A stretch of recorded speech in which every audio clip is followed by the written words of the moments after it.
ஐபோனோட manufacture head குவார்டர்னு சொன்னா எந்த ஊர் நான் வரும்? சைனா தானே. ஆல்மோஸ்ட் உலகம் முழுக்க ஐபோன் சப்ளை பண்றது சைனா தான். பட் உங்களுக்கு தெரியும்ல, சைனாவுக்கும் யூஎஸ்ஏக்கும் டென்ஷன் வந்து அதிகமாயிட்டே இருக்கு. ஸோ ஆப்பிள் கம்பெனி என்ன முடிவு பண்ணுது? வேண்டாம், இதுக்கப்புறம் சைனாவை நம்பி சைனாவில் போயிட்டு மேனுஃபேக்சர் பண்ண வேணாம். சைனாவுக்கு ஆல்டர்னேட்டிவ் ஒன்று பார்க்கலாம். அதுக்கு பேர் என்ன? சைனா +1 ஸ்ட்ராட்டஜியா. ஐபோன் ப்ரொடக்ஷன்ல சைனா மட்டும் பில் பண்ண தேவையில்ல.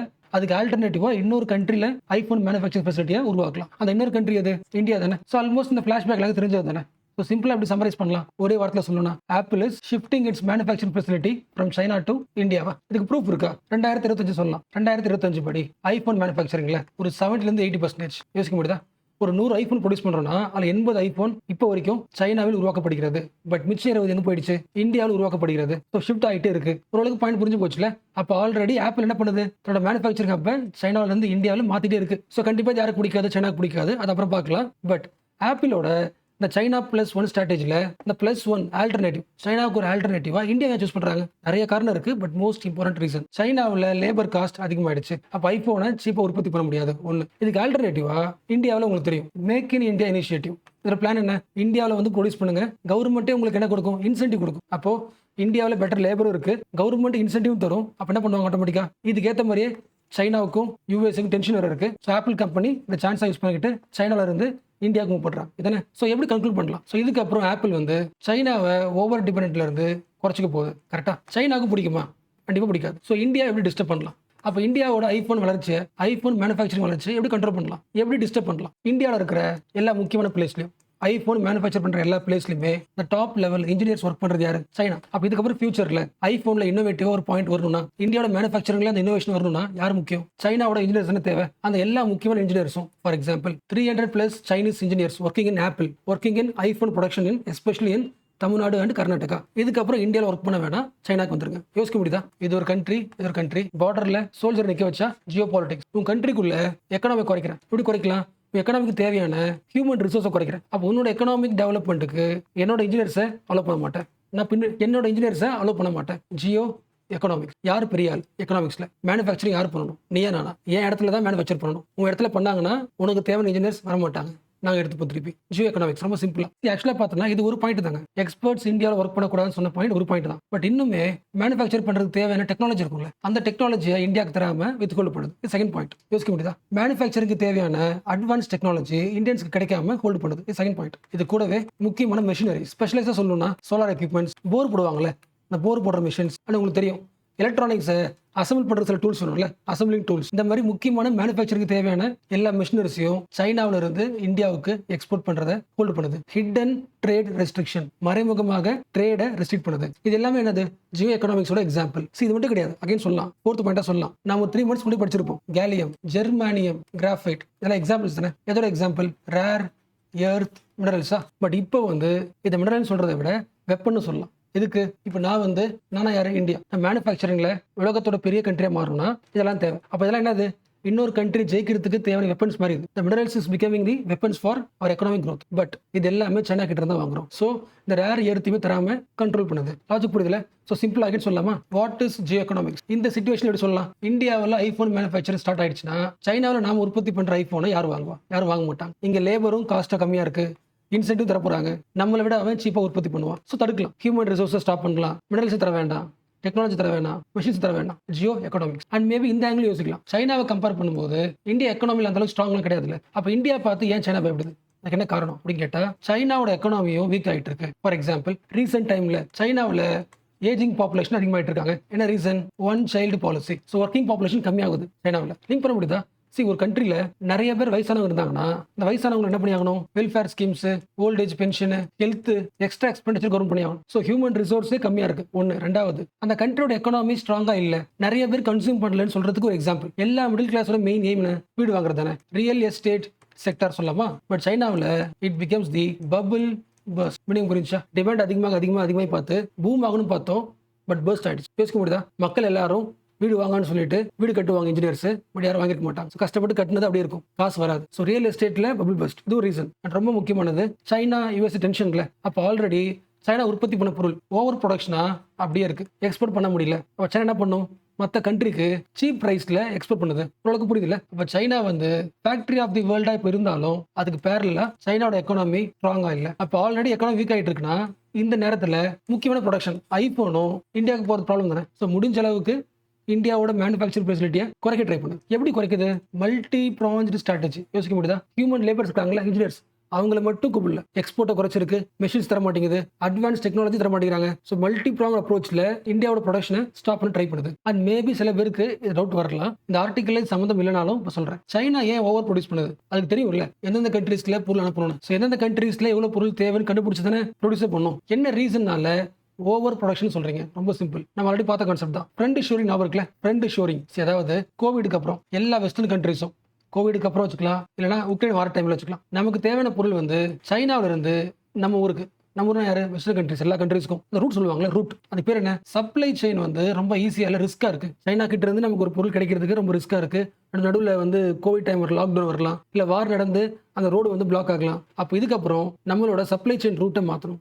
எப்படி மாற்றலாம்? ஃப்ரெண்ட் ஷோரிங் போயிடலாம். நமக்கு எதெல்லாம் ஒர்க் அவுட் ஆகுமோ, எங்க சப்ளை செயின் ஸ்ட்ராங்கா இருக்குமோ அந்த இடத்துக்கு என்ன ஆயிடலாம்? ஷிஃப்ட் ஆயிடலாம். ஸோ கோவிடுக்கு அப்புறம் எல்லா கண்ட்ரீஸும் சைனா கிட்ட இருந்து பொருள் வாங்குறதுக்கு பதில் வேற ஏதாவது ஃப்ரெண்ட்லி கண்ட்ரீஸ் கிட்ட பொருள் வாங்க ட்ரை பண்ண முடியுமா? ட்ரை பண்றாங்க. அதுக்கு பேர் என்னது? ஃப்ரெண்ட்லி ஷோரிங். அந்த ஃப்ரெண்ட் ஷோரிங் ஐடியாவை இந்தியா யூட்டிலைஸ் பண்ணிக்க ட்ரை பண்ணுது. கவலைப்படாதீங்க, சைனாக்கு ஆல்டர்னேட்டிவ் நாங்கள் இருக்கோம். ஸோ ஸ்பெசிஃபிக்காக பார்த்தா ஐஃபோன், பட் ஓவராலாக பார்த்தா most of the companies trying to shift from China to India. அப்போ இந்த ஐடியா யாருக்கு டைரக்ட் த்ரெட்? சைனாக்குள்ள. அண்ட் மேபி நீங்க இப்படி யோசிக்கலாம், அப்போ சைனா என்ன பண்ணி ஆகணும்? அது ப்ரொடியூஸ் பண்ண எல்லா குட்ஸும் அவங்க நாட்டுக்குள்ளே வைக்கணும். எக்ஸ்போர்ட் என்ன ஆகுது? குறையுது. பட் சைனாக்குள்ள இருக்கிற பாப்புலேஷன் எப்படி இருக்காங்க? ஏஜிங் பாப்புலேஷன், வயசானவங்க அதிகமாக இருக்காங்க. வயசானவங்க அதிகமாக இருக்கிற ஒரு நாட்டில் டிமாண்ட் எப்படி இருக்கும்?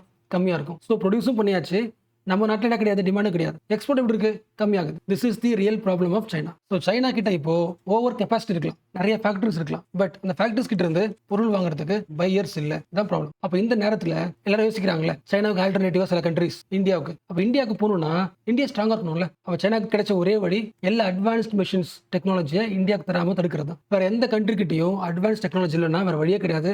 சைனா கிட்ட தான் நீங்க போகணும். ஸோ சைனாக்கு இருக்கிற லாஸ்ட் ஆப்ஷன் இதுதான். கரெக்ட் தானே? ஸோ இப்போ வரைக்குமே அட்வான்ஸ் டெக்னாலஜில டாமினேட் பண்றால யார் இருக்கா? சைனா இருக்கிறது. எதுல?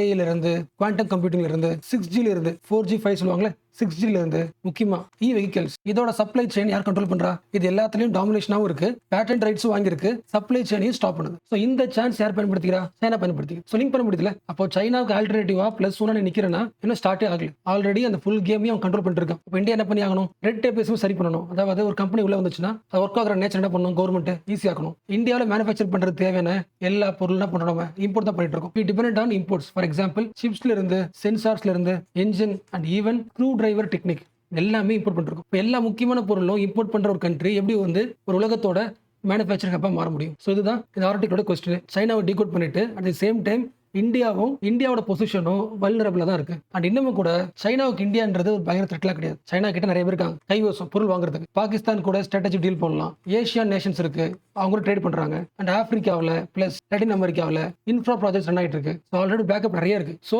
இவ்வளோ ஸ்ட்ராங்கோட பொசிஷன் தான் இந்தியாவுக்கு அந்த அட்வான்ஸ் டெக்னாலஜியை கொடுக்கறத ஸ்டாப் பண்ணுது. இப்போ இந்தியா என்ன பண்ணலாம்? கம்ப்ளைண்ட் பண்ண முடியாது. நமக்கு தேவையான ஃபவுண்டேஷன் டெக்னாலஜியை நம்ம ப்ரொடியூஸ் பண்ணி தான் ஆகணும். லிங்க் பண்ண முடியல. இந்தியாவுக்கு குளோபல் லெவலில் ரெஸ்பெக்ட் கிடைக்கணும்னா நமக்கு தேவையான எல்லா மிஷின்ஸையும் நாமளே பில்ட் பண்ணி ஆகணும். ஆத்ம Nirbhar Bharat. So stop depending on China, start designing, start building and start leading. யோசிக்க முடியல. நமக்கு தேவையான மிஷின்ஸை நாமளே டிசைன் பண்ணணும், நாமளே பில்ட் பண்ணணும், நாமளே அதை வச்சு ப்ரொடியூஸ் பண்ணி லீட் பண்ணணும்.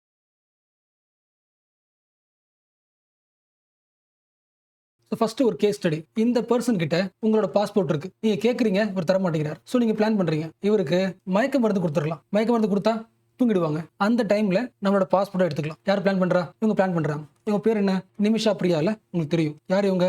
நர்ஸ். ஓகே, மயக்க மருந்து கொடுத்தாச்சு. பட் அந்த மயக்க மருந்து இவரை சாகடிச்சிருது. So what is the conclusion? இந்த ஆளை இவங்க என்ன பண்ணிட்டாங்க? கொண்டுட்டாங்களா? இட்ஸ் லைக் மர்டர் தானே. இப்போ இந்த கேஸுக்கு என்ன தீர்ப்பு கொடுப்பீங்க? நீங்க தீர்ப்பு கொடுக்கறதுக்கு முன்னாடி இந்த கேஸ் இருக்குல்ல, இந்த இஷ்யூ எங்க நடக்குதோ அதை பொறுத்து என்ன மாறும்? ஜஸ்டிஸ் மாறும். ஸோ இந்த கிளாஸோட மெயின் பர்பஸ் என்ன? இந்த கேஸை டிஸ்கஸ் பண்றதை விட ஜஸ்டிஸை அனலைஸ் பண்ண போறோம். ஜஸ்டிஸை அனலைஸ் பண்ண போறோம் ஃபிலாசபிக்கலா. ஓகே, இப்போ அகைன் வரலாம். அந்த பேர்லேயே தெரியுதுல, இவங்க இந்தியன் நர்ஸ், மலையாளி. இந்த ஈவெண்ட் எங்க நடக்குது? ஏமன்ல, வேற ஒரு நாட்டில். ஸோ அந்த ஸ்டேட் படி நிமிஷா பிரியா பண்ணது மர்டர், தேர்ஃபோர் டெத் பெனால்ட்டி கொடுக்கப்படுகிறது. ஸோ அகைன் சொல்றேன், இந்த கேஸ்ல நம்மளோட கியூரியாசிட்டி என்ன? ஷீஸ் அன் இந்தியன், அது ஓகே. பட் டெத் பெனால்ட்டி கொடுத்தது யாரு? யமன் ஸ்டேட். யமன் ஸ்டேட் எந்த லா ஃபாலோ பண்ணுது? இஸ்லாமிக் லா. அப்ப இஸ்லாம் வந்து ஒரு தப்பு நடக்குதுன்னா அந்த தப்புக்கு என்ன மாதிரி பனிஷ்மெண்ட் தருது? அதை பத்தின லாவை கொஞ்சம் அனலைஸ் பண்றதுக்கான ஒரு ஸ்பேஸ் அதை யூஸ் பண்ணிக்கலாம். அண்ட் உங்களுக்கு தெரியும், அகைன் சொல்றேன், இஸ்லாமிக் லாக்கு இன்னொரு பேர் என்ன? ஷரியா லா தானே. சோ இப்போ டிகேட் பண்ண போறது ஒரு பர்சன் மர்டர் பண்ணிட்டாங்கன்னா அந்த கிரைமுக்கு ஷரியத்ல என்ன சொல்லுது? சோ இந்த ஈவெண்ட்ல நம்ம தெரிஞ்சுக்க வேண்டிய ஃபர்ஸ்ட் முக்கியமான கீவேர்ட் தியா, which means blood money. நம்ம தெரிஞ்ச விஷயம் தான். சிம்பிளா சொல்லணும்னா, சோ பிரியா வந்து ஏமன்ல போயிட்டு அவன் நர்ஸ் ஒரு ஹாஸ்பிட்டல் ஸ்டார்ட் பண்றாங்க. அது ஸ்டார்ட் பண்றதுக்கு ஹெல்ப்ஃபுல்லா இருக்கிற இன்னொரு பர்சன், ஸோ பிசினஸ் அசோசியேட், அவங்க என்ன பண்றாங்க? இவனோட பாஸ்போர்ட்டை தர மாட்டேங்கிறாங்க. ஸோ மயக்க மருந்து கொடுத்து ட்ரை பண்றாங்க, இறந்து போயாச்சு. ஸோ இவங்களுக்கு டெத் பெனால்ட்டி கொடுத்தாச்சு. பட் இஸ்லாமிக் லா படி இந்த டெத் பெனால்ட்டியை வேறான்னு சொல்ல முடியும். யார் சொல்ல முடியும்? இறந்து போனாங்களே அவங்களோட பேரண்ட்ஸ், அவங்களோட பிளட் ரிலேஷன். சரி பரவாயில்ல, இவங்க தெரியாம பண்ணிட்டாங்க, இறந்து போனவங்களோட ஃபேமிலி நாங்க என்ன பண்றோம்? மன்னிச்சு விட்டுறோம். எங்க ஃபேமிலி ஒரு உயிர் இழந்திருக்கு, அவங்க தான் எங்க ஃபேமிலியோட இன்கம் ஜென்ரேஷன் ஆளே. ஸோ எங்களுக்கு என்ன பண்ணுங்க? ஏதாவது பே பண்ணுங்க. நேச்சுரலா பண்றது தானே. ஒரு ஃபேமிலி வந்து நாங்கள் மன்னிச்சு விட்டுறோம்னு சொன்னதுக்கு அப்புறம் நீங்க என்ன பண்ணுவீங்க? சரி அட்லீஸ்ட் அவங்களுக்கு ஹெல்ப் பண்றதுக்கு ஒரு காசு கொடுப்போம்ல. ஒரு உயிர் போயிடுச்சு, அப்போ அதுக்கு ஈக்குவலாக ஒரு அமௌண்ட் கொடுத்து அந்த ஃபேமிலியை சமாதானப்படுத்துவோம்ல. அந்த மாதிரி ஒரு ஐடியா எங்க இருக்கு? இஸ்லாமிக் லால இருக்கு. அதுக்கு பேரு தியா, பிளட் மணி. யோசிக்க முடியல. ஒருவேளை அந்த கில்லிங் இருக்குல்ல, அந்த மர்டர் வந்து ரொம்ப வயலண்டா இருக்கு, இன்டென்ஷனலா இருக்குன்னா அந்த ஃபேமிலி என்ன பண்ண மாட்டாங்க? கண்டிப்பா வாங்க மாட்டாங்களே காசு. இல்ல அவன் பண்ண தப்பு, அவனுக்கு என்ன பண்ணுங்க? பனிஷ் பண்ணுங்க, டெத் பெனால்ட்டி கொடுங்கன்னு சொல்லுவாங்க. பட் ஒருவேளை மன்னிச்சு விடலான்னு தோணுச்சுன்னா அதுக்கு பேர் என்ன சொல்லுவாங்க? மர்சி தானே. சரி பரவாயில்ல, எங்க ஃபேமிலில இருந்து ஒரு உயிர் போயிருக்கு, பட் இருந்தாலும் பரவாயில்ல மன்னிச்சு விடுறோம். அதுக்கு ஈக்குவலா நீங்க என்ன பண்ணுங்க? பே பண்ணுங்க. யார் சொல்றா? ஷரியத்துல. அண்ட் இந்த பாயிண்ட் நான் வச்சுக்கோ, எல்லா டைமே சொல்லாது. தியான்றது எப்பயாவது ஒரு தடவை யூஸ் பண்றது. குர்ஆன் எதை பத்தியும் பேசுது? எப்படி மன்னிச்சு விடலான்னு மெர்சி பத்தி பேசுதோ, அட் தி சேம் டைம் குற்றம் பண்ணவன் என்ன பண்ணானோ அதே தண்டனை அவனுக்கு கொடுத்துடணும். ஃபார் எக்ஸாம்பிள், நீ வந்து இவனோட கண் எடுத்தனா அவனோட கண் எடுத்துருங்க. நீ அவன் உயிரை எடுத்துட்டனா அவங்க கூட நீங்க எடுத்துருங்க. நீ என்ன குற்றம் பண்ணியோ அதே குற்றம் உனக்கு. இதுக்கு பேர் என்ன? திருப்பி செய்யறது. இதுக்கு அப்படியே ஆப்போசிட் தானே, கிசாஸா. அப்போ இது ரெண்டுமே என்னது? டூ ஃபார்ம்ஸ் ஆஃப் ஜஸ்டிஸா. ஒரு ப்ராப்ளம் நடக்குதுன்னா, ஒரு கிரைம்னா ஜஸ்டிஸை எப்படி தரலாம்? இஸ்லாமில் என்ன சொல்லுது? அவன் பண்ண தப்புக்கு அதே தண்டனை கொடுத்துரு, கிசாஸ், which means retributive justice. RETRIBUTIV, retributive justice. தியா என்ன சொல்லுது? ஒருவேளை அந்த ஃபேமிலி அந்த குற்றவாளியை மன்னிக்க ஆசைப்படுதுன்னா மன்னிச்சு விடுங்க. மெர்சியாவும் பாக்கு. ஸோ இஸ்லாமிக் லாவில் பனிஷ்மெண்ட்டும் இருக்கு, ஈக்குவல் பனிஷ்மெண்ட்டும் இருக்கு. அட் தி சேம் டைம் பெரிய ஐடியான்னு சொல்லப்படுற மெர்சியும் இருக்கு. யோசிக்க முடியுதா? இப்போ நீ தான் யோசிக்கணும். ஒரு தப்பு நடந்த உடனே ரிவெஞ்ச் பண்றது பெரிய விஷயமா, ரெட்ரிபியூட்டிவ் பெரிய விஷயமா, இல்ல ஹீலிங் முக்கியமா? அதே பாயிண்ட் தானே. பனிஷ் பண்ணலாமா இல்ல மன்னிச்சு விட்டுலாமா? forgiveness, which is most powerful. forgiveness தானே, mercy தானே. ஸோ ப்ராஃபிட் வந்து இதையும் கோட் பண்றாரு. எல்லா டைமுமே கேபிட்டல் பனிஷ்மெண்ட்டே யோசிக்கணும் அவசியம் கிடையாது, டெத் பெனால்ட்டி தரணும் அவசியம் கிடையாது, ரெட்ரிபியூட்டிவ் யோசிக்கணும் அவசியம் கிடையாது. நீங்க ஃபர்கிவ்னஸும் பண்ணலாம், மெர்சியும் கொடுக்கலாம். ஏன்னா இந்த உலகத்துல மிகப்பெரிய விஷயம் இது மெர்சி. அப்போ நீங்க ஒரு விஷயத்துல ஒரு இன்சிடென்ட்ல மெர்சி காட்டினீங்கன்னா உங்களுக்கு கடவுள் என்ன பண்ணுவாரு? மெர்சி கொடுப்பாரு. யார் சொல்றா? ப்ராஃபிட் சொல்றாரு. ஸோ எப்படி சமரைஸ் பண்ணலாம்? இஸ்லாமிக் லாவிலேயே ரெண்டு வகையான ஜஸ்டிஸ் பார்க்க முடியும். ஒன்று வந்து ரெட்ரிபியூட்டிவ் ஜஸ்டிஸ், பழிக்கு பழி, capital punishment, and I for an I. Restorative justice, பரவாயில்ல அதே குற்றத்தை நான் பண்ண தேவையில்ல, மன்னிச்சு விடலாம், காம்பன்சேஷன் வாங்கிக்கலாம். Restorative justice. ரீஸ்டோரேட்னா புரியுதா? நீ தப்பு பண்ணிட்ட, உன்னை தூக்கில போட வேணாம், பட் இந்த லிஸ்ட் ஆஃப் வேலைகளை நீ பண்ணு, 4 பேருக்கு ஹெல்ப் பண்ணு, மக்களுக்கு காசு கொடு, உங்களுக்கு அடிமையா இருந்தாங்கன்னா அந்த அடிமையை விட்டுரு. ஸோ ஹீலிங் பண்றது அந்த வழியாகவும் பண்ணலாம். ஸோ இப்போ இந்த விஷயத்தை இந்த நர்ஸ் கேஸோட என்ன பண்ணலாம்? லிங்க் பண்ணி பார்க்கலாம். இவங்க பண்ண கிரைம் வந்து இன்டென்ஷனலா ஆக்சிடென்டா? ஆக்சிடென்டல் சொல்லலாமா? என்ன ரீசன்? என்னோட மெயின் பர்பஸ் என்ன? அவரை கொலை பண்றது கிடையாதுல்ல. நர்ஸோட இன்டென்ஷன் இஸ் வாட்? பாஸ்போர்ட் வாங்குறது தானே. அப்ப இந்த சிச்சுவேஷன்ல shall we expect Quranic mercy? குரான்ல இருக்கிறபடி மெர்சி எக்ஸ்பெக்ட் பண்ணலாமா? இல்ல ஏன் பேசுறோம்? ஏமன்ல நடக்கிறதுனால, ஷரியத்துல ஃபாலோ பண்றதுனால இந்த இன்டர்பிரேஷன் கொடுக்கும். ஸோ ஆல்மோஸ்ட் நியூஸ் முடிஞ்சு போச்சு. ஆனா உங்களுக்கு தெரிஞ்ச இன்னொரு வார்த்தையை அகைன் ரிவிஷன் பண்றேன். குரான்ல என்ன இருக்கும்? கடவுளோட வார்த்தைகள் இருக்கும். ஸோ கடவுளோட வேர்ட்ஸை ஃபாலோ பண்ணி தான் இஸ்லாமிக் லா ஃபாலோ பண்ணுது, இது தெரியும். அட் தி சேம் டைம் ஒரு ஜஸ்டிஸ் தரும்போது இன்னொரு புக் இருக்குல்ல, ஹாடித். What is ஹாடித்? கடவுளோட பிரதிநிதி யாரு? ப்ராஃபட். ப்ராஃபட் தன்னோட லைஃப்ல நடந்த சம்பவங்கள் குட்டி குட்டி ஸ்டோரியா இருக்கிற புக் தானே. அது ஒரு புக்கா கேட்டா கிடையாதுல்ல, நிறைய புக்ஸ் இருக்கு, கம்பைலேஷன் ஆஃப் புக்ஸ் இருக்கு. அதை என்ன சொல்லுவோம்? ஹேட்னு சொல்லுவோமா? அதாவது ப்ராஃபிட் தன் லைஃப்ல நடந்த ஸ்டோரி, அவர் சொன்ன விஷயங்களை கம்பைல் பண்ணி எழுதின புக்ஸா. ஸோ குரான் என்ன இருக்காது? ஹேடித் இருக்காது. கரெக்டா? குரான்ல இருக்கிறது கடவுளோட வார்த்தை, கடவுளோட விஷயங்களை பரப்ப வந்த ப்ராஃபிட்டோட லைஃப், அவருக்கு நடந்த ஸ்டோரிஸ், அவர் பேசின விஷயங்கள் எல்லாத்தையும் அதுக்கப்புறம் லேட்டரா கலெக்ட் பண்ணி கம்பைலேஷன் ஆஃப் புக்ஸ் எல்லாம் இருக்கு. கம்பைலேஷன் ஆஃப் புக்ஸ், அதுக்கு பேர் என்ன? ஹேடித். யோசிக்க முடியுதா? சம்டைம்ஸ் எப்படி கான்ஸ்டியூஷன்ல ஒரு லைன் ப்ராப்ளமா இருக்கும்போது நம்ம என்ன பண்ணுவோம்? அந்த கான்ஸ்டியூஷனை உருவாக்குன கான்ஸ்டியூண்ட் அசம்பிளில என்ன பேசிருக்காங்க செக் பண்ணுவோம்ல, சேம் லைக் தட். குரான்ல ஒரு லைனை புரிஞ்சுக்க முடியல, டஃபா இருக்குன்னா அதே விஷயத்தை பத்தி ஹதீஸ்ல ப்ராஃபிட் சொன்ன வார்த்தை இருக்கும், ப்ராஃபிட்டோட ஸ்டோரி இருக்கும். அதை யோசிச்சு லிங்க் பண்ண பண்ணலாம், ஜஸ்டிஸை கொடுக்க முடியும். அண்ட் இந்த கலெக்ஷன் ஆஃப் ஹதீஸ் புக்ஸ்க்கு பேர் வந்து குட்டுப் அல் சிட்டா. ஆத்தென்டிகேட்டடா ஒரு 6 புக்ஸ் இருக்கு. ப்ராஃபிட் என்ன சொன்னாரு, அவர் லைஃப் நடந்த ஸ்டோரிஸ் கலெக்ட் பண்ண ஒரு 6 புக்ஸ் இருக்கு. அது யாரும் வேணா படிக்கலாம். ஸோ அவர் என்ன சொன்னாரு, அவர் என்ன பண்ணாரு, மறுபடியும் வாழ்ந்தாருன்ற எல்லா கதைகளும் அதில் இருக்கும். ஸோ அதை படிக்கும்போது ப்ராஃபிட் கிட்ட அவர் கூட பழகின ஒரு ஃபீல் கிடைக்கும். யாரும் வேணா படிக்கலாம். ஸோ சிம்பிளா சொல்லணும்னா Quran is the God's message, hadith is the prophet method. எல்லா மெசேஜ் அவருக்கு தெரியும், அவர் லைஃப்ல எப்படி யூஸ் பண்ணார், ப்ராக்டிகல் ரியாலிட்டி ரெண்டுமே இருக்கு. ஸோ இப்போ இந்த இன்ஸ்டன்ஸ்ல ஹேடித்தை பத்தி நம்ம ஏன் படிக்கிறோம்? என்ன ரீசன்? இப்போ பார்த்தோம்ல, மர்சி பத்தி படிச்சோம்ல, மன்னிச்சு விடுறது. இதை பத்தி எங்க பேசிருக்காங்க? ப்ராஃபிட் பேசியிருக்காரு. ஹேடித்ல பார்க்க முடியும். என்ன சொல்றாங்க? ஸோ ப்ராஃபிட் என்ன சொல்றாருன்னா, இருக்கிறதுலே அல்லாஹ் இருக்காருல்ல, அல்லாஹ் இஸ் தி மோஸ்ட் மெர்சிஃபுல். அல்லாவோட ஆக்ஷன் எப்படி இருக்கும்? கடவுளோட ஆக்ஷன் வந்து மெர்சிஃபுல்லா இருக்கும். இப்ப அல்லாவே மோஸ்ட் மெர்சிஃபுல்லா இருக்காருன்னா அவங்கள ஃபாலோ பண்ண நாம எப்படி இருக்கணும்? மெர்சிஃபுல்லா நடந்துக்கலாம். இது ப்ராஃபட்டோட அட்வைஸ். பிஸ்மில்லாஹிர் ரஹ்மான் இர் ரஹீம். அப்ப இவ்வளவு மெர்சிஃபுல்லா இருக்கிற ஒரு ஜஸ்டிஸ் வந்து கண்ணுக்கு கண்ணு உயிருக்கு உயிர் அப்படின்னு ரிஜிட்டா மாறதுக்கான காரணம் என்ன? இந்த புக்ஸ் லாஸை ஃபாலோ பண்ற அடுத்து வருவாங்களே அடுத்த ஜெனரேஷன். ரொம்ப சிம்பிளா சொல்லணும்னா முஸ்லீம் இம்பீரியலிசம். அதாவது ஒவ்வொரு பகுதியில் இருக்கிற ஒவ்வொரு முஸ்லீம் என்ன பண்றாங்க? தன்னோட இடத்த வந்து ஸ்ப்ரெட் பண்றாங்களா, எக்ஸ்பேண்ட் பண்றாங்களா, இடத்த பிடிக்கிறாங்களா, ராஜா மாறுறாங்களா? ஒவ்வொரு குரூப்பும் ஃபாலோ பண்றது என்ன கிடையாது? ஒரிஜினல் குரானிக் ஸ்பிரிட் கிடையாது. அந்த குரூப் அங்க இருக்கிற மக்கள் குரானை எப்படி யோசிக்கிறாங்களோ, எப்படி இன்டர்பிரேட் பண்றாங்களோ, மஸாப்னு சொல்லுவாங்க, அந்த இன்டர்பிரேஷனுக்கு ஏற்ற மாதிரி தான் அந்த குரூப் ஃபாலோ பண்ணுது. ஒவ்வொரு செக்டும் குரானை ஒவ்வொரு மாதிரி இன்டர்பிரேட் பண்ணி அதுக்கேற்ற மாதிரி யூஸ் பண்ணிட்டு இருக்கு. No one is following the original Quranic spirit. யோசிக்க முடியுதா? லிங்க் பண்ண முடியுதா? அப்போ இந்த குரூப்ல நான் ஒரு லீடர்னா நான் சொல்றத எல்லாரும் ஃபாலோ பண்ணணும். என்ன பண்ணலாம்? இந்த லாவை பாருங்க, குரானை பாருங்க, நான் சொல்றதான் போட்டிருக்கு. ஸோ உங்களுக்கு பனிஷ்மெண்ட். அந்த செக்ல இருக்கிற லீடருக்கு என்ன பாயிண்ட் சொல்லி ப்ரூவ் பண்ணுமோ அதுக்கேற்ற மாதிரி யூஸ் பண்ணிக்கிறாங்க. டாக்மேட்டிக்கா மாறுது, மேல் சென்ட்ரிக்கா மாறுது. யோசிக்க முடியுதா? குரான் எது கொடுத்துருக்காங்க? ஹேடித் எது கொடுத்துருக்காங்க? ஒரு கம்பேஷனேட் லைஃப் ஆர்டர் கொடுத்துருக்காங்க. பட் இந்த ரூல் புக்ஸை ராஜா மக்களை கண்ட்ரோல் பண்றதுக்கு பயன்படுத்துறாங்க. ஸோ அந்த செக்ல இருக்கிற ஸ்காலர்ஸ், லீடர்ஸ் அவங்களோட பவரை என்ஃபோர்ஸ் பண்றதுக்கு அவங்களோட வெர்ஷன் ஆஃப் லாவை பேச ஆரம்பிக்கிறாங்க. ஸோ அப்படி வந்தது தான் எல்லாமே என்னது? Different harsh punishment. பட் அதே புக்ல ஒரிஜினல் குரான்ல குரான் ப்ரமோட்ஸ் மெர்சி, லாஜிக், ஃபேர்னஸ். யோசிக்க முடியல. அந்த சிச்சுவேஷனுக்கு ஏற்ற மாதிரி என்ன பண்ணலாம்? நீங்க ரெட்ரிபியூட்டிவா ரிஸ்டோரேட்டிவான முடிவெடுக்க முடியும். லாஜிக்கலா முடிவெடுத்து மெர்சி பக்கம் நிற்க முடியும். So justice will be fairness. இது வரைக்கும் பேசின எல்லா பாயிண்ட்டுமே இந்த ஆர்டிகல் கொடுத்துருக்க பாயிண்ட். ஹெட்டிங் படிங்களா? குரான் கொடுக்குற ஜஸ்டிஸ் எப்படி இருக்கும்? Quranic justice is restorative, not retributive. So இதில் என்ன பேசியிருக்காங்களோ அதை உங்களுக்கு ஷேர் பண்ணேன். நான் அகைன் ரிமைண்ட் பண்ணுறேன். பிராக்சிஸ்ல ஒரு தனி ஆர்டிகலாக நீங்கள் பார்க்குறீங்க, ஒரு கிளாஸ் பார்க்குறீங்கன்னா அதில் மோஸ்ட்லி 99% என்னோட ஒப்பீனியன் இருக்காது. அதில் சொல்கிற மெத்தட்ல நெரேஷன்ல ஒரு சேஞ்ச் இருக்கலாமே தவிர பாயிண்ட்ஸ் வந்து அத்தன்டிகேட்டட் தான். ஆனால் உங்களுக்கு தெரியும் நினைக்கிறேன், பிராக்சிஸ்ல போடுற எல்லா ஆர்டிகல்ஸுமே மோஸ்ட்லி ரிஃப்ளெக்ட்ஸ் தி ஹிந்து தானே. என்னோட பாயிண்ட் ஆஃப் வியூவில் மற்ற பேப்பர் கம்பேரிட்டிவ் பண்ணும்போது ஹிந்துவோட perspectives I feel enlighten. So இதை டூலாக யூஸ் பண்ணிக்கிட்டு ஒரு இஷ்யூ என்ன பண்ணுறேன், எக்ஸ்பிளைன் பண்ணுறேன். ரிஸ்டோரேட்டிவ் ஜஸ்டிஸ் பற்றி எனக்கு பேசணும் இன்ட்ரெஸ்ட் இருந்தாலும் ஆன் தி ஓன் ஆரம்பிக்க மாட்டேன். அதுக்கான சான்ஸ், ஆப்பர்ச்சுனிட்டி கிடைக்கும் போது அந்த ஸ்பேஸ் என்ன பண்ணுறோம், நம்ம பயன்படுத்திக்கிறோம். ஸோ ஹிந்து பேப்பரை அந்த ஆர்டிகளோட ஸ்பேஸை ஆப்பர்ச்சுனிட்டி பயன்படுத்த தவிர அதில் பேசுகிற கமெண்ட்ஸ் இருக்குல்ல, கண்டென்ட் இருக்குல்ல, அதில் என்னோட ஓன் பெர்ஸ்பெக்டிவ் பார்க்க முடியாது.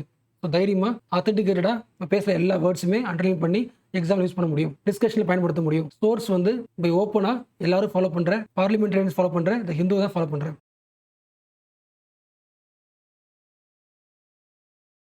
டாபிக் உள்ள போறதுக்கு முன்னாடி ஒரு பேசிக் கொஸ்டின். நீங்க எப்பயாச்சும் யோசிச்சிருக்கீங்களா? நியூஸ் பேப்பர்ல இல்ல மீடியாவில் சில டெத் மட்டும் ஹெட்லைன்ஸ்ல வரும், ஹெட்லைன்ஸே பிரேக் பண்ணும். பட் சில டெத்தை கண்டுக்காது. இந்த விஷயத்தை எக்ஸ்பீரியன்ஸ் பண்ணிருக்கீங்களா? ஆக்சுவலா பார்த்தா இந்த டிஃபரன்ஸ் நமக்குள்ள இருக்குல்ல.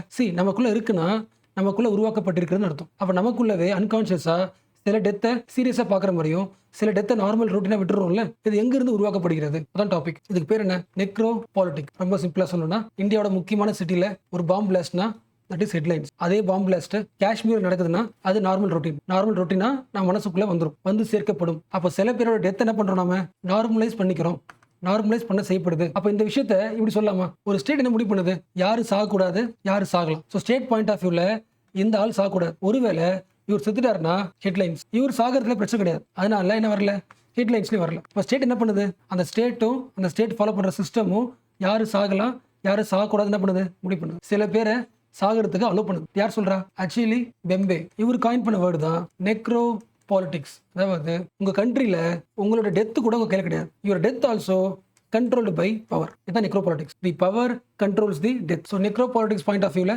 ஒரு ஸ்டேட் என்ன பண்ணுது? யாரு வாழலாம், யாரு சாகலாம், யாரோட உயிர் முக்கியம், whose lives matter. And maybe சில பேருக்கு இதை பத்தி படிக்கும்போது மைக்கேல் ஃபோகல்ட் நான் வரலாம். பட் அவர் சொன்ன தியரி சேம் தான், பட் கொஞ்சம் டிஃப்ரெண்ட். இப்போ பாக்குறது நெக்ரோ பாலிடிக்ஸ், இவர் சொன்னது என்னது? Bio politics.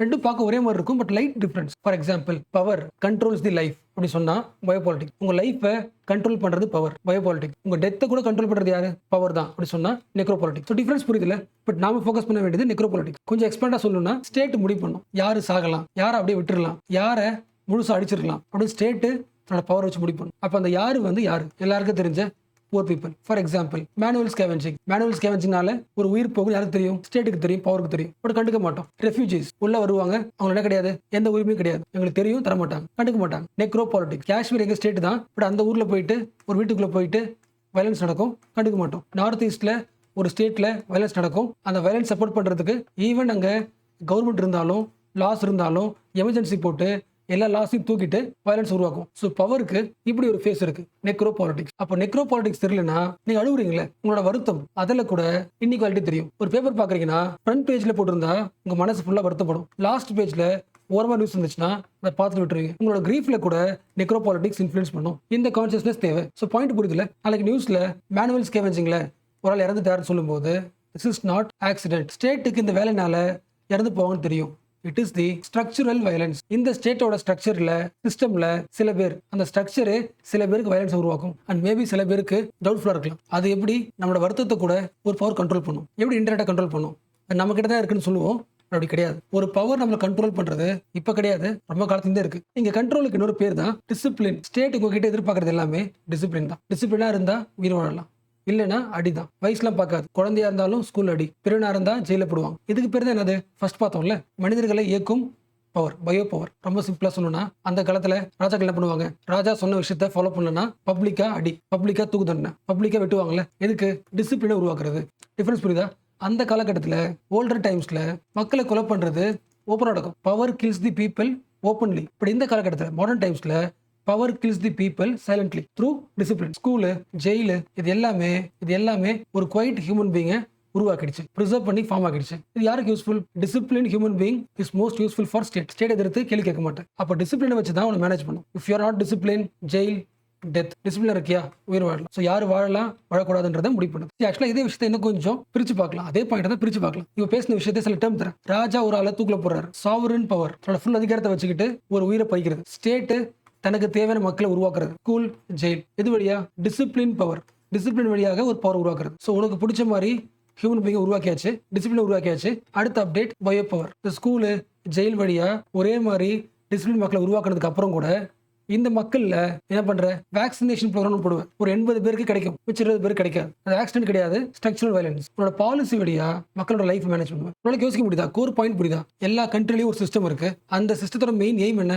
எல்லா மக்களையும் காப்பாத்துறது, எல்லா உயிரையும் சேவ்கார்ட் பண்றது. அப்படி இருக்கும்போது நிறைய பேர் ஏன் இறந்து போறாங்க? இந்த டெத் ஆக்சிடென்ட் கிடையாது. It is the part of this design. So உங்க ஊர்ல நெக்ரோ பாலிடிக்ஸ் இருக்கான்னு செக் பண்ணிக்கிறதுக்கு இதெல்லாம் பார்க்கலாம். ஒரு ஸ்டேட் பார்க்க நெக்ரோ பாலிடிக்ஸா இருக்குன்னா அதுக்கு சில கூறுகள், சில கேரக்டர். ஃபர்ஸ்ட் முக்கியமான கேரக்டர், உங்க ஊர்ல மக்கள் லாவை ஃபாலோ பண்ணி வாழ மாட்டாங்க, பயந்து லாவை ஃபாலோ பண்ணுவாங்க. பியர் பிகம்ஸ் தி லா. இதை ஃபாலோ பண்ணலனா நம்மளை கொண்டுருவாங்க. ஸ்டேட் போட்ட லாவை நீ ஃபாலோ பண்றே இல்லையான்னு செக் பண்றதுக்கு சர்வேலன்ஸ் பண்ணுவாங்க, போலீஸ் ரைடு பண்ணும். அப்பயும் கேட்கலனா இந்த ஜெயில போட்டு ஜெயில வயலன்ஸ் நடக்கும். So you have to follow the system through fear. பயத்தாலேயே நீ ஃபாலோ பண்ணுவ. அது இருந்துச்சுன்னா நெக்ரோ பாலிடிக்ஸ். மீனிங் புரிச்சா? நீ பேசினா காணாம போயிடுன்னு அர்த்தம். நீ வாழணும்னா பயத்தோட இருக்கலாம். அண்ட் ஆல்சோ அந்த கவர்மெண்ட் உங்களை கொல்லணும்னா டைரக்டா கொள்ளாது. அதுக்குன்னு சில அடியால் இருப்பாங்க, சில குரூப் இருக்கும். அந்த ரெஸ்பான்சிபிலிட்டியை இந்த குரூப் எடுத்துக்கும். நீ எப்படி இருக்கணும், என்ன பண்ணணுன்ற ரூல்ஸ் போடும். ஃபாலோ பண்ணணும், அந்த அடிக்கும். யோசிக்க முடியுதா? ஃபார் எக்ஸாம்பிள், நீ ஒரு மாட்டை கொண்டு இந்த கவர்மெண்ட் உருவாக்கின சிஸ்டம் என்ன பண்ணும்? அதுவும் நடிக்காது. ஒரு குரூப் உன்னை என்ன பண்ணும்?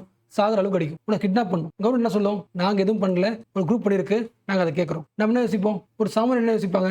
அவன் இறந்து போனதுக்கு கவர்மெண்ட் என்ன காரணம்? கவர்மெண்ட் எங்கேயோ இருக்கு, அது ஏதோ ஒரு வில்லேஜ் நடந்திருக்கு, அந்த குரூப் மக்கள் அவங்களை அடிச்சு சாவடிச்சதுக்கு கவர்மெண்ட் ஏன் கேள்வி கேட்கணும்? It is the part of the design. இன்னொரு முக்கியமான கேரக்டர், அந்த ஸ்டேட் என்ன பண்ணாதுன்னா எல்லாரையும் நியூட்ரலா பார்க்காது. தனக்கு ஒரு எதிரியை அடையாளப்படுத்திட்டே இருக்கும். இந்த ஸ்டேட்டோட எனிமி நீங்க. அப்படி இல்லைன்னா ஃபேண்டஸி அது உருவாக்கும். இந்த சில பேர் ஆன்டி நேஷனல். ஸோ சில சிட்டிசன்ஸை எனிமியா அந்த மக்கள்கிட்டே காட்டும். யோசிக்க முடியுதா? இந்த கேரக்டர்ஸ்னால அந்த ஊர்ல சில பேரோட மக்களோட உயிர் எப்படி இருக்கும்?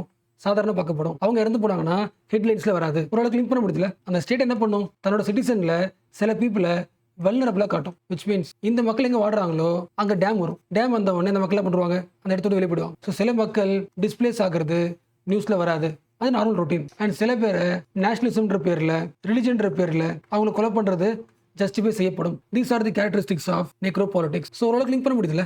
அந்த காலகட்டத்தில் டெத் இஸ் ஓப்பன். இந்த காலகட்டத்திலையும் ஸ்டேட் என்ன பண்ணுது? அதே மாதிரி டெத் தருது, but invisible, closed. For example, நீ ஃபுட் இல்லாமல் இறந்து போயிருக்கலாம், ஸ்டார்வேஷன். நான் சாக்கடிச்சது யாரு? பவர் தான். அட்லீஸ்ட் நீ இறந்து போயிருக்கல, ஹெட்லைன்ஸ் கூட வராது. அப்போ ஃபுட்டும் தரல, நீ இறந்து போனா இந்த உலகம் என்ன பண்ணல? இந்த கண்ட்ரி அடவும் செய்யல, ஹெட்லைன்ஸ்லேயும் வரல. Which means it is the necro politics. உங்க ஊருக்கு மட்டும் இல்லை, உங்க மக்களுக்கு மட்டும் என்ன கிடைக்காது? ஹெல்த் கேர் கிடைக்காது. பிரைவேட் ஹாஸ்பிட்டல் போகிற அளவுக்கு வசதி இருக்காது. இன்ஃபேக்ட் உங்கள் ஊரில் ஹாஸ்பிட்டல் இல்லாமல் கூட இருக்கலாம். அப்போ ஹெல்த் கேர் இல்லாமல் என்ன பண்ணுவீங்க? நீங்கள் சில பேர் இறந்து போவீங்க. யோசிக்க முடியல. இந்த காலகட்டத்திலையும் ஒரு ஸ்டேட், ஒரு பவர் என்ன பண்ணுது? டெய்லி மக்களை கொலை பண்ணிட்டு தான் இருக்கு. பசி வழியாக, ஹெல்த் ஃபெசிலிட்டி இல்லாமல், ரேப் வழியாக. So death comes in many shapes. Power என்ன பண்ணாது? இந்த விஷயத்தை கண்டுக்காது. அண்ட் இது கூட ஓகே விட்டுறலாம். நான் ஃபர்ஸ்ட் சொன்னேன்ல ஸ்டேட் ஆஃப் எக்ஸெப்ஷன். யாரோட ஐடியா அது? ஜியார்ஜியோ அகாம்பன். ஒரு குறிப்பிட்ட மக்களை டிஸ்டர்ப் பண்ண முடிவு பண்ணிடுச்சுன்னா, ஸ்டேட்டுக்கு முடிவு பண்ணிடுச்சுன்னா என்ன பண்ணும்? அந்த பகுதியை எமர்ஜென்சியில் போட்டுரும். எமர்ஜென்சியில் போட்டு அந்த ஊருக்கு எந்த லாவும் மக்களோட எந்த ரைட்ஸும் அதுக்குள்ளே செல்லுபடி ஆகாது. எல்லா ரைட்ஸும் எடுத்துருவாங்க, இன்டர்நெட் ஆஃப் பண்ணுவாங்க, வழக்கமான லா அப்ளை ஆகாது. எமர்ஜென்சி சிச்சுவேஷன் என்ன வேணா பண்ணலாம். State of exception. These are the examples of necropolitics. ஓரளவுக்கு ஓகே இல்லை? Justice becomes logistics. ரொம்ப சிம்பிளாக சொல்லணும்னா இது பவரோட ஹெட் குவார்ட்டர். அந்த ஏரியா தள்ளி நீங்கள் எவ்வளோ தள்ளி இருக்கீங்களோ, எவ்வளோ தூரமாக இருக்கீங்களோ அந்த அளவுக்கு என்ன கிடைக்காது? உங்களுக்கு மெடிசன் கிடைக்காது. இந்த ஊரில் டிசாஸ்டர் வந்தால் காம்பன்சேஷன் கிடைக்காது, பேசிக் கம்யூனிட்டிஸ் கிடைக்காது. ஸோ பவரை பொறுத்த வரைக்கும் justice is not important. Logistics. Nearby இருந்ததுன்னா, கனெக்ஷன் ஸ்ட்ராங்காக இருந்துச்சுன்னா ஜஸ்டிஸ் இருக்கும். தூரமாக இருக்கியா உன்னை கைவிட்டுரும். இப்போ சொல்லுங்களேன், இவங்களாம் யாருங்க? இவங்கெல்லாம் அந்த நாட்டில் உயிர் வாழ்ந்தும் தே ஆர் லிவிங் டெட். இவங்க உயிர் வாழ்ந்தாலும் பவர் அவங்கள கண்டுக்காது. யோசிக்க முடியல. ஒரு லேபரர் ஒரு 1000 கிலோமீட்டர் நடக்கிறாரு, தனியா இல்லை, குழந்தை கூட, தண்ணி இல்லாம சாப்பாடு இல்லாம. எப்போ? 2020 கோவிட்ல. இவ்வளோ டிஸ்டன்ஸ் நடந்து போகும்போது கூட பவர் என்ன பண்ணல? கண்டுக்கல. யோசிக்க முடியுதா? அப்போ இவங்களை சாகடிச்சது யாரு? வைரஸ் சாகடிக்கல, பவர் உங்களை சாகடிச்சிருக்கு. So necropolitics decide whose death, whose lives can be sacrificed silently. சொல்லுங்க ஓகேல? அப்போ உங்க கண்ட்ரியில், உங்க ஏரியாவில் நெக்ரோபாலிட்டிக்ஸ் எங்க பார்க்க முடியும்? ரிவிஷன் தான். மேனுவல் ஸ்கேவெஞ்சிங் இடத்துல பார்க்க முடியும், ட்ரைபல் பீப்புள் பிளேஸ்ல பார்க்க முடியும், புவர் பீப்புள் வாடுற ஏரியாவில் பார்க்க முடியும், மைனாரிட்டிஸ் வாடுற ஏரியாவில் பார்க்க முடியும். இந்த உயிரெல்லாம் these lives are not worth for the power, let them suffer. அப்போ நீங்க என்ன பண்ணணும்? உங்களோட மேஜர் கன்சர்னே இவங்க தான். அவங்களுக்காக கிரீஃப் பண்றதும் வருத்தப்படுறதும், இந்த மக்களோட துயரத்தை மெயின் ஸ்ட்ரீம்ல இன்விசிபிளா இருக்குல்ல அதை விசிபிளா காட்டுறதும், அவங்க லைஃபுக்கு டிக்னிட்டி உருவாக்குறதும், these are the one way of resistance against the necropolitics. இது நீங்க பண்ண வேண்டியது. நீங்க என்ன யாரு? கவர்மெண்ட் மேனும் பண்ண முடியும். யூபிஎஸ்சி கிளியர் பண்ணிட்டு சிவில் சர்வெண்டா போறீங்கன்னா உங்க ஏரியாவில் நெக்ரோபாலிட்டிக்ஸ் எங்க ஆக்டிவா இருக்கோ அந்த இடத்துல பண்ண முடியும், மாற்ற முடியும். இப்போ நீங்க யோசிங்க, உங்க சொசைட்டில நீங்க உயிர் வாடுறீங்களா ஆர் லிவிங் டெட்? நாளைக்கு நீங்க இறந்து போயிட்டீங்கன்னா ஹெட்லைன்ஸ் வர வாய்ப்பு இருக்கா?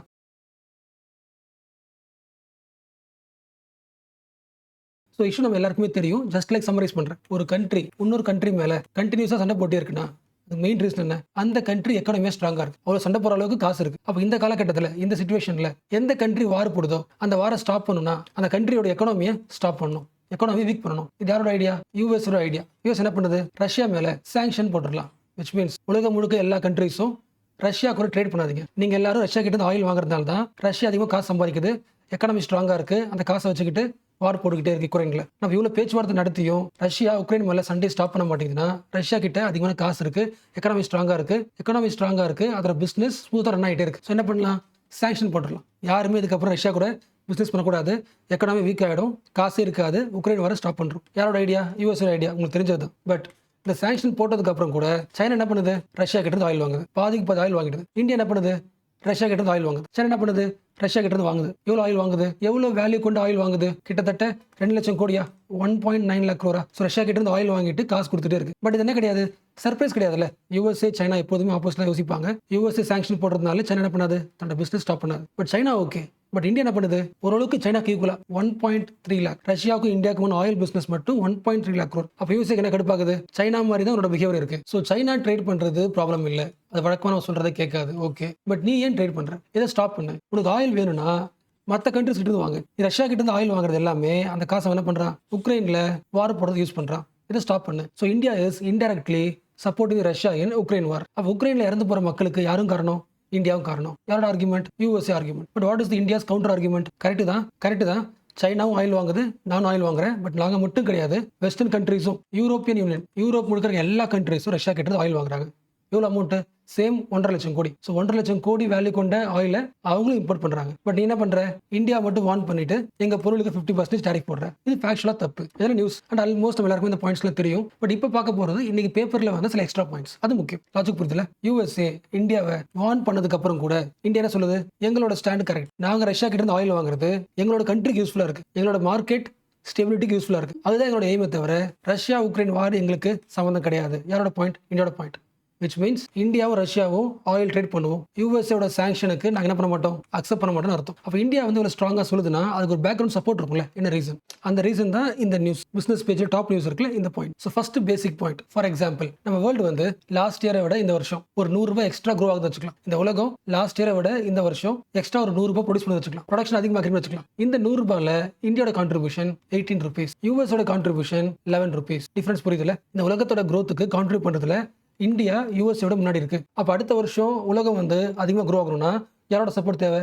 இந்தியாவோட சப்போர்ட் தேவை. அப்போ இந்தியாவை நீங்க நெக்லெக்ட் பண்ணிட்டு உலகத்தோட growth-அ யோசிக்க முடியாது. ஈவன் USA விட அதிகமான கான்ட்ரிபியூஷன்ல இந்தியா இருக்கு. which means fastest growing எக்கனாமில USA விட இந்தியா டாப்ல இருக்கு. ஸோ இந்தியன் எக்கனாமி ஆல்ரெடி ஸ்டேபிளா இருக்கிறதுனால நம்மளால கவுண்டர் பண்ண முடியுது யூஎஸ்ல. இது ஒரு ஸோ ஓரளவுக்கு ஓகேல. இப்போ பார்த்தது குளோபல் பாயிண்ட் ஆஃப் வியூ. இப்போ தனித்தனியா பார்க்கலாம். இந்தியன் கண்ட்ரியோட growth எப்படி இருக்கு? growth rate 6.5%. which means last இயரை விட இந்த வருஷம் இந்தியாக்குள்ள இந்தியாவோட ப்ரொடக்ஷன் 6% அதிகமா இருக்கு. யூஎஸ்ஏட growth rate 2%. லாஸ்ட் இயரை விட அவங்க எக்கனாமியை விட யூஎஸ்ஏட growth rate 2%. இதுக்கு என்ன அர்த்தம்? see USA ரிச்சர் கண்ட்ரியா இருக்கலாம், பணக்கார நாடா இருக்கலாம். பட் இந்த காலகட்டத்தில் ஃபாஸ்டா க்ரோ ஆகுறதுல, ஃபாஸ்டா பிசினஸ் ரன் ஆகிட்டு இருக்கிறதுல இந்தியா தான் ஸ்ட்ராங்கா இருக்கு while comparing with USA. And இந்த growth rate காரணம் என்ன? ரீசெண்டா ரெப்போ ரேட்டும் குறைச்சாச்சு, ஒரு 100 பாயிண்ட்ஸ் குறைச்சிருக்கும். which means பேங்க்ல போய் கடன் வாங்குறது கொஞ்சம் கம்மி வட்டி. ஸோ பிசினஸ் என்ன ஆகும்? இந்தியாவில் பிசினஸும் பூஸ்ட் ஆக போகுது. அண்ட் இப்படி யோசிக்கலாம், RBI கடன் வாங்குறதுக்கு வட்டி கம்மியாக இருக்குன்னு அர்த்தம் இன்ஃபிளேஷன் ஓரளவுக்கு கண்ட்ரோலா இருக்கு. அப்பதான் RBI ரெப்போ ரேட்டை குறைக்கும். ஆல்ரெடி எக்கனாமியில் இன்ஃபிளேஷன் அதிகமாக இருந்துச்சுன்னா, மணி சப்ளை அதிகமாக இருந்துச்சுன்னா வட்டி என்ன பண்ணாது? குறைக்காது. ஸோ இன்ஃபிளேஷன் கண்ட்ரோலா இருக்கு, மணி சப்ளை கண்ட்ரோலா இருக்கிறதுனால தான் பண்ணிருக்காங்க ரெப்போ ரேட்டை குறைச்சிருக்காங்க. ஸோ பிசினஸ் கிளைமேட் எப்படி இருக்கு? இந்தியாவில் ஸ்ட்ராங்கா இருக்கு. ஸோ ப்ராப்ளம் கிடையாது. ஸோ ஓரளவுக்கு புரியுதுல என்ன ரீசனுக்கு USA இந்தியன் எக்கனாமி பத்தி கம்பேர் பண்றோம். USAவோட நெரேட்டிவ், இந்தியா பத்தின நெரேட்டிவ் தப்பா இருக்கு. நம்ம பார்த்துருக்கோம்ல, நம்ம என்ன பண்றோன்ற விஷயம் நம்மளை பத்தி எப்படி பேசுறாங்கன்றதும் அஃபெக்ட் ஆகும்ல. ஸோ இந்தியாவோட எக்கனாமி எப்படி இருக்கு? டேட் எக்கனாமி யார் சொல்றா? USA point of view. Indian point of என்ன? ரீசென்ட் டைம்ல குளோபல் லெவல்ல USA விட அதிகம் கான்ட்ரிபியூட் பண்றது இந்தியா தான்.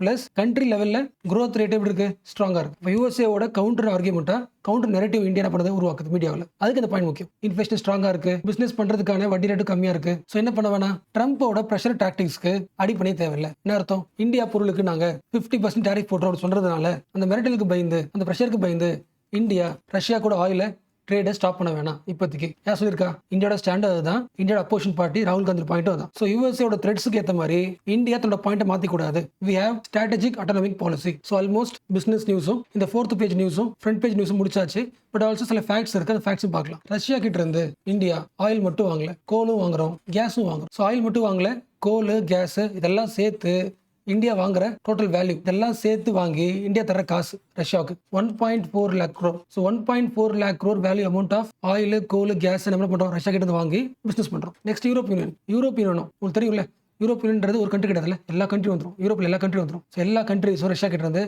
ஆயில் வாங்குறாங்க, கோல் வாங்குறாங்க, கேஸ் வாங்குறாங்க. இதெல்லாம் சேர்த்து யூரோப் யூனியன் ரஷ்யாவுக்கு தர காசு, பிசினஸ் காசு 2 lakh crore. இப்போ இந்தியா 1.4னா Europe Union 2 lakh crore. China இன்னும் அதிகமாக வாங்குது 2.65 lakh crore. அப்போ ரஷ்யாவுக்கிட்ட அதிகம் பிசினஸ் பண்றது யாரு? China, second Europe union, third தான் இந்தியா. அப்போ எந்த கண்ட்ரிக்கு டேரிஃப் அதிகம் பண்ணணும்? சைனாவுக்கு. ஆல்ரெடி போட்டாச்சு. நெக்ஸ்ட் என்ன பண்ணணும்?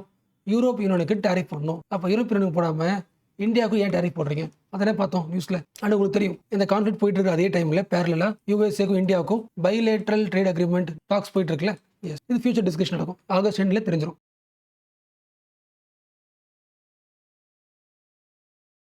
அண்ட் லாஸ்டா தைவான் பத்தி ஒரு நியூஸ் வந்திருக்கு.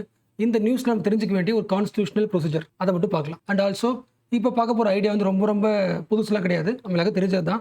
பாலிட்டிக் கிளாஸில் பார்த்துருக்கோம், அங்கே இன்ட்ரடியூஷன் பண்ணலாம். இந்தியாவில் ஒரு லீடரை எலெக்ட் பண்ணியாச்சுன்னா 5 years வரைக்கும் வெயிட் பண்ணணும். நமக்கு பிடிக்கலன்னு சொல்லிட்டு நடுவில் அவர் தூக்க முடியாது, அவரை மறுபடியும் ரீகால் பண்ண முடியாது, திரும்பி வந்துடுன்னு சொல்ல முடியாது. பட் தைவானில் அந்த ஆப்ஷன் இருக்கு. ஸோ மக்கள் அந்த ஆப்ஷனை எப்படி யூஸ் பண்ணுவாங்க, அதோட ஸ்டேஜஸ் என்ன, அதை மட்டும் பார்க்க போகிறோம். So first step petition stage. For example, இவர் ஒரு எம்எல்ஏ வச்சுக்கலாம். இவர் எந்த ஊரில் எம்எல்ஏவோ அந்த ஊரில் இருக்கிற மக்கள் இருப்பாங்களே, அந்த மக்களில், அதாவது ஓட்டர்ஸ், அந்த ஓட்டர்ஸில் 1% ஆஃப் ஓட்டர் ஷுட் ரீகால் ப்ராசஸை ஸ்டார்ட் பண்ணணும். ஸ்டார்ட் பண்ணுறதுக்கு உங்கள் ஏரியாவில் இருக்கிற ஓட்டர்ஸ் லிஸ்ட்டில் 1% ஸ்டார்ட் பண்ணணும். அதாவது ஒரு பெட்டிஷன் எழுதி சப்மிட் பண்ணணும். பெட்டிஷன் எழுதினா மட்டும் பத்தாது, அந்த பெட்டிஷனை சப்போர்ட் பண்ணுறதுக்கு அதே ஏரியாவில் 10% ஓட்டர்ஸ் எஸ் சொல்லணும், சப்போர்ட் பண்ணணும். ஸோ ஸ்டார்ட் பண்ணுறதுக்கு 1%, சப்போர்ட் பண்றது 10% ஆஃப் ஓட்டர்ஸ். இப்போ என்ன பண்ணுவாங்க? சரி, ஓகே, இந்த எம்எல்ஏ மேல மக்களுக்கு ஒரு டவுட் இருக்கு போல, ரீகால் பண்ணலாமா வேணாமா, இந்த லீடரை ரீகால் பண்ணலாமா வேணாமான்னு சொல்லிட்டு ஓட்டு போடுவாங்க. எப்படி எலெக்ஷன் ஜெயிக்கிறது ஓட்டு போடுவாங்களோ, ரீகால் பண்ணலாமான்னு சொல்லிட்டு ஓட்டு போடுவாங்க. அந்த ஓட்டிங்ல ஒரு 25% மக்கள் வந்து வேணாம், அவர் ஒர்க் பண்ண வேணாம், ரிமூவ் பண்ணிடலான்னு ஃபேவரா ஓட்டு போட்டாங்கன்னா